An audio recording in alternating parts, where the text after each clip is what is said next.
guys, welcome to my YouTube channel. My name is Mmagwe Shasha or the Biwa. Thank you so much for being here from the bottom of my heart.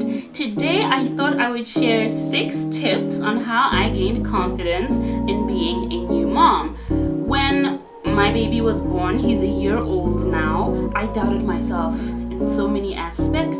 I didn't really know what to do. I was panicking. So I had to find different ways to build my confidence in myself so that I could just take care of my baby and take care of myself.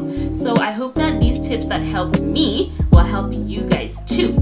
I have my notes down here. So the first tip is to increase your baby knowledge. Guys, looking back, I was a bit ashamed of it, but I didn't really know how to take care of a baby. Yes, I had my nephew who was around 3 at the time when I was pregnant, but I was in school at the time. I wasn't with him full time, so I wasn't confident in taking care of a newborn. I was Googling, I was watching YouTube videos, I was doing a lot of things, and maybe sometimes I just gathered way too much information and it made me even more anxious and stuff like that, but in the long run it was really helpful. Gather as much knowledge as you can. Ask people in your family that have kids, how do you do this? When should I expect this to happen? May you please help me with that? And I'm sure they will be gracious enough to bless you with their knowledge. With that, I think the best suggestion I can give is to talk to a healthcare professional. When I was pregnant, I went to register my pregnancy in Ramatswa at Sikha Clinic. God bless that nurse's heart. She was so patient. She was so kind. She was explaining everything to me. She was taking time. I was asking all the questions. I was asking, okay, when does the umbilical cord fall? How do I bathe the baby? When do I start feeding him? Stuff like that. And she was really helpful. So be sure to also speak to a professional so that they can give you, I guess from a medical point of view, the different things that you should look out for and how to take care of your baby. Also, in building your knowledge, utilize, let's say if you have parenting classes. I know we have parenting classes somewhere here in Gabs. I'm not exactly sure where, but when I find out, I'll share with you guys. We have parenting classes. Be sure to go for those so that you can also just have support from different people and you can get different opinions. So that was tip number 1. Tip number 2 is to build a community of mothers. I think this is really important. Community. I have 1 or 2 friends that have children, so it's really difficult. Honestly, motherhood can feel lonely. It can be really stressful. It can make you feel like, it can make you feel down, and you can easily slip into really, really dark places. When you don't have people around you that have been in similar situations, it's difficult to honestly and openly share what you're feeling. Postpartum, guys, is a lot more common than all of us think. It's not just, a few people. It's not the baby blues, as they call it. It's not just feeling sad. It's a lot. It's wanting to sometimes end your life. It's regretting even having a child. It's when it's really bad, sometimes you even want to end your child's life. So building a community of people around you that will help you navigate those feelings. By the way, not just mothers, but also therapists, Go for therapy if you can. If you can't, there's online therapy. If maybe you want to be super anonymous, you can start an anonymous blogs where you can share your feelings and other mothers can also help you and all of that. But also seek professional help, guys, please, because postpartum, it's really not a joke. Building a community of mothers, of women who love and support you and have been through the same thing will really strengthen you and your confidence. They're there to back you up and let you know that, girl, we have been through this too. And if I made it through, so can you. So I think that's really important. Being alone, especially after, or even feeling alone, especially after having a child, is really detrimental to your health and your baby's health. So please build a community however you can, whether it's on Facebook, joining a Facebook group. I'm in a couple of those. Whether it's blogging, whether it's also just talking to your friends, even if they don't have kids. I'm sure that you guys have good friends and your friends will always support you. So build that community that are going to be there to back you up and hold you down. Because hey, pregnancy, it'll have you going everywhere. You need people to hold you down and remind you that you are amazing and you did an amazing thing. You brought a child into this world. So always encourage mothers, guys, please. Okay, third tip for remaining confident being a new mom is to overcome this bad mom syndrome. So I've been watching these different videos on YouTube, and this one woman, Felicia from the Feminine Fancy, she said something really profound to me. I don't know why I had never thought of this, but she said to speak to yourself like you're speaking to your best friend. When I think about my best friend, Nisha, hey girl, I would never call Nisha stupid. I would never call her worthless. I would never call her useless. I would do nothing but love that woman. I would do nothing but encourage her and be there for her and hold her down and support her. So it gets me thinking, why are we so harsh on ourselves? That voice we hear in our heads, why are we so quick to talk down on ourselves? It's terrible, to be honest. I don't know why. I think maybe that's how we've been socialized, but honestly, it's really important to overcome this feeling that I'm a bad mom because I can't do this, because I can't provide that. Always speak to yourself in a positive way and always speak to yourself like you're your best friend. It's like, oh my gosh, Shasha fell off the bed.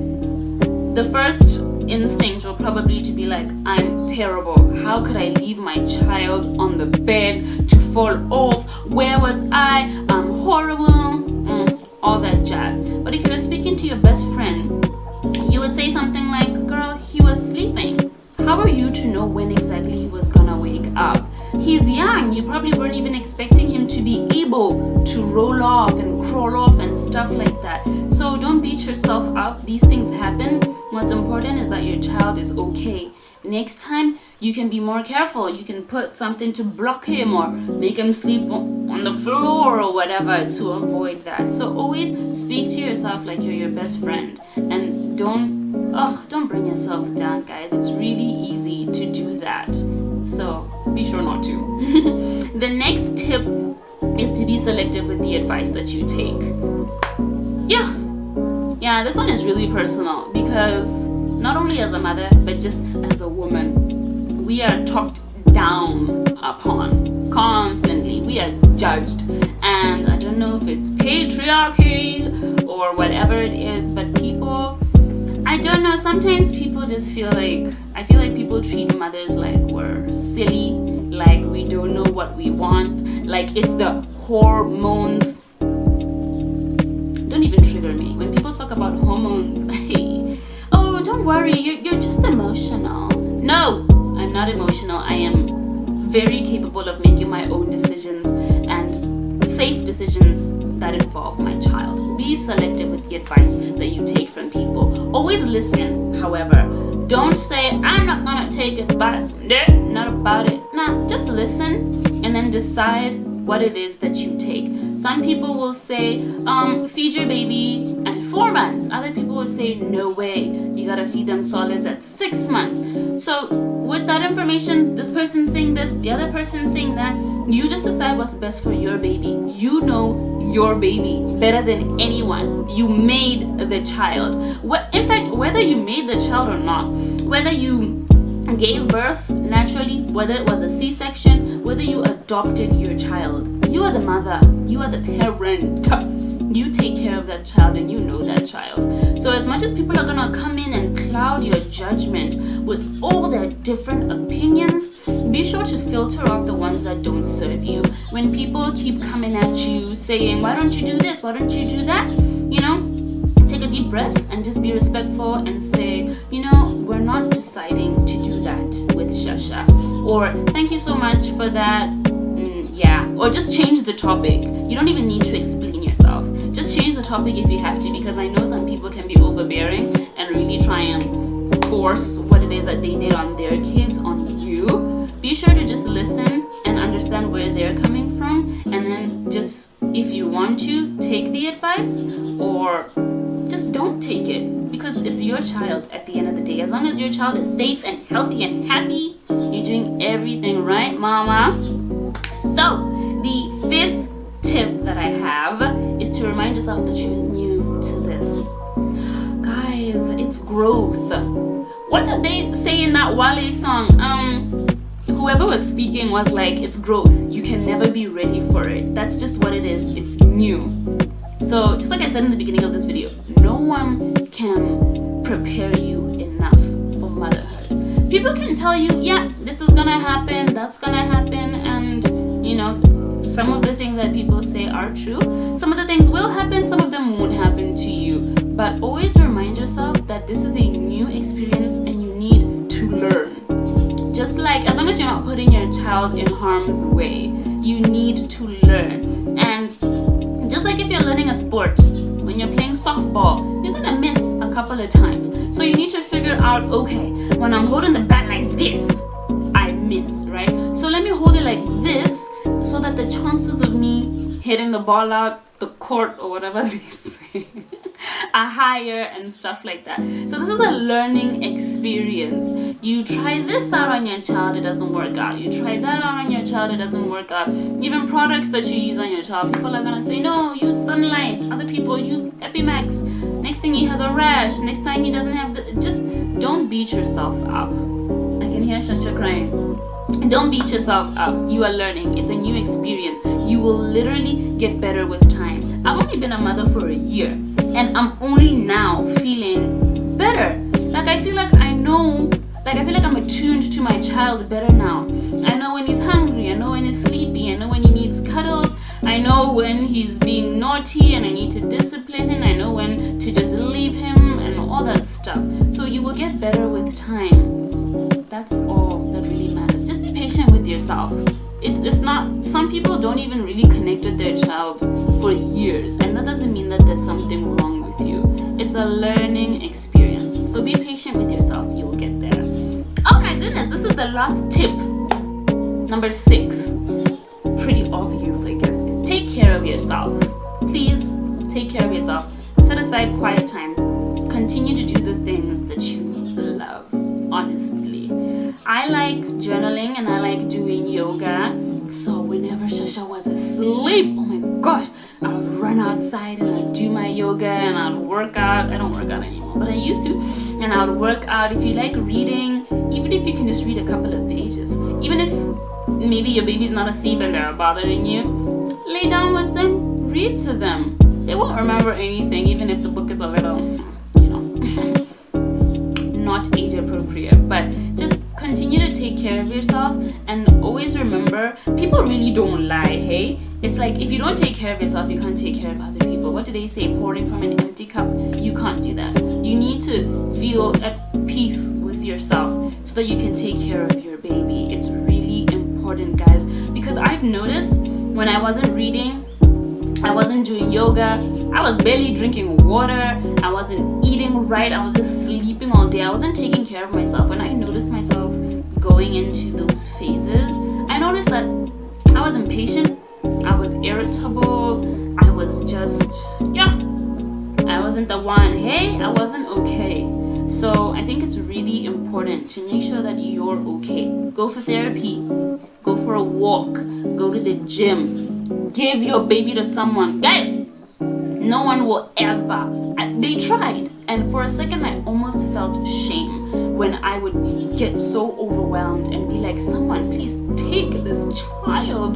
Do not be ashamed of that. You need your quiet time, you need your break. You cannot 24/7 365 be alone with a child and no one is helping you, and then people expect you to be okay. I think that's unreasonable. So please take care of yourself and take the time to figure out your needs. Just meditate on it. If you're about that life, journal, go to church, speak to your pastor, Go for a walk, speak to your friends, take time to take care of yourself, because when you are your best version, you give your best, and you're gonna give your best to your baby. So those are the 6 tips that I thought I would share with you guys. They've really helped me, and I always go back. I literally wrote them down. I always go back to some of these things when I feel like I'm just not in the right place. So I really hope that this video helped you guys, and I really hope you enjoy it. Please like, subscribe, comment below on whatever you suggest. What do you guys do to unwind and make yourselves feel comfortable as new moms? Thank you guys so much for your time. Like and subscribe.